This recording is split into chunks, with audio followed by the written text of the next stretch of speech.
राजा की कठिनाई।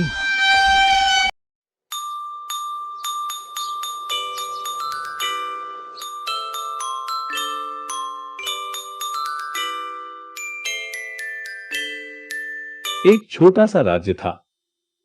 कुल 10-5 हजार की आबादी रही होगी। जब राज्य था, आबादी थी, तो एक राजा भी था। भले ही छोटा राजा, वैसे भी जब राज्य था तो सेना, मंत्री, सभासद भी थे।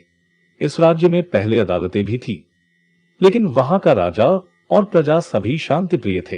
कभी किसी से किसी का लड़ाई झगड़ा नहीं होता था, इसलिए फिजूल खर्ची समझ अदालतें बंद कर दी गई। अपने पड़ोसी राज्यों से राजा के बड़े मित्रतापूर्ण संबंध थे, इसलिए सेना के नाम पर केवल 100-125 सैनिक थे। किसी के भी पास तलवार बंदूकें नहीं थी। सबके हाथ में बस एक बेंत रहती थी। शांति बनाए रखने के लिए इतना काफी था। एक बार राजा एक विचित्र परेशानी में फंस गया। राज्य में पहली बार एक व्यक्ति किसी के घर में चोरी के लिए घुसा। संयोग से वहां मारपीट हो गई। चोर के हाथों एक व्यक्ति मारा गया। सैनिक चोर को पकड़कर राजा के पास ले गए। राजा ने मंत्रिमंडल की बैठक बुलाई। विचार होने लगा कि चोर को क्या सजा दी जाए। चोर के हाथों एक व्यक्ति की हत्या हुई थी। काफी विचार होने के बाद भी कुछ तय नहीं हो सका। इससे पहले ऐसा अपराध किसी ने किया भी नहीं था। इसी से किसी की समझ में कुछ नहीं आ रहा था कि उसे क्या सजा दी जाए। अचानक एक मंत्री बोला, महाराज, पड़ोस के राज्य में अदालतें हैं, जरूर वहां इस तरह के मामले आते होंगे। क्यों न इस चोर को दंड के निर्णय के लिए वहीं भेज दिया जाए। राजा को यह सुझाव जंच गया। चोर को वहां भेजकर पड़ोसी राजा से एक फैसला लेने की प्रार्थना की गई। राजा की परेशानी टल गई, लेकिन 2 दिन बाद ही चोर के साथ राजा की परेशानी फिर लौट आई, पहले से बड़ी होकर। वहां की अदालत ने फैसला दिया, इस चोर ने हत्या की है, इसलिए इसका सिर कलम कर दिया जाए।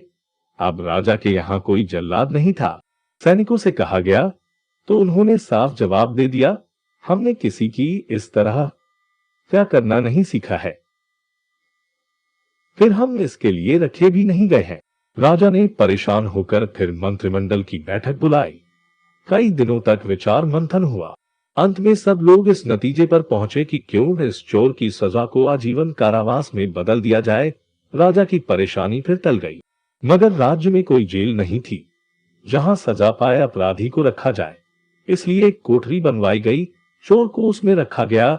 एक पहरेदार नियुक्त किया गया, वह चोर की निगरानी करता था। राजमहल से उसके लिए भोजन भी ले आता था। राज्य की आमदनी बहुत मामूली थी। राजा के लिए इस पहरेदार का खर्च उठाना भारी पड़ गया। अब इस परेशानी से कैसे मुक्ति मिले। राजा ने फिर मंत्रिमंडल की बैठक बुलाई। तय हुआ कि पहरेदार को हटा लिया जाए, चोर जहां जाना चाहे जाए। इस मुसीबत से छुटकारा पाने का यही एक उपाय था। अगले दिन चोर की नींद खुली तो उसने देखा कि वहां पहरेदार नहीं था, दरवाजे भी खुले हुए थे। जब कोई और उसका भोजन लेकर नहीं आया तो वह स्वयं थाली लेकर राजमहल पहुंच गया। फिर तो उसका रोज का यही काम हो गया। राजभवन से भोजन ले आता, फिर खा पीकर चैन की नींद सो जाता। इस खर्च से राजा की परेशानी फिर बढ़ गई। उसने चोर को कहलवाया, अब तुम आजाद हो, जहां चाहो भाग जाओ, कोई कुछ नहीं बोलेगा। मगर चोर ने जवाब दिया, मैं भागकर अब कहां जाऊं, लोग मुझे देखते ही गालियां देंगे, मुझे मारने दौड़ेंगे, मुझे मौत की सजा क्यों नहीं दी गई। राजा की परेशानी बढ़ी तो उसने फिर मंत्रियों से सलाह ली। मंत्रियों ने सोच विचार कर कहा, महाराज, इसका भोजन पानी बंद कर दीजिए। भोजन नहीं मिलेगा तो स्वयं कहीं निकल जाएगा। लेकिन चोर भी जाने को तैयार नहीं हुआ, भूखा प्यासा ही रहने लगा। चोर ने लोगों से गुहार लगाई। वहां के लोगों को लगा कि उस व्यक्ति को इस तरह भूखा रखना तो सचमुच राजा का अन्याय है। उन्होंने राजा से इस बारे में पूछा। राजा ने स्वयं की परेशानी बताई। बहुत सोच विचार के बाद लोगों ने राजा से कहा, राजन, एक उपाय है, इस चोर को भोजन देने में आपको कोई आपत्ति नहीं होगी।